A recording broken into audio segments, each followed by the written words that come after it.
Shahapur police ठाण्याच्या हद्दीतील महालक्ष्मी नगर परिसरात एका अज्ञात इसमाचा अमानुषपणे खून झाल्याची धक्कादायक घटना आज उघडकीस आली। या घटनेमुळे संपूर्ण परिसरात खळबळ उडाली आहे। नागरिकांमध्ये भीतीचं वातावरण पसरलं। मिळालेल्या माहितीनुसार कृष्णानगरच्या समोरील बाजूस असलेल्या महालक्ष्मी नगर येथील एका पडक्या रानात एका व्यक्तीचा मृतदेह रक्ताच्या थारोळ्यात पडल्याचं स्थानिकांच्या निदर्शनास आलं।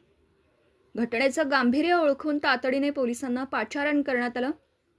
प्राथमिक तपासानुसार संबंधित इसमाचा खून अत्यंत क्रूरपणे करण्यात आला। हल्लेखोरांनी प्रथम रुमालाने गळा आवळून त्याला असहाय्य केलं, त्यानंतर दगडाने डोके ठेचून त्याची हत्या केली।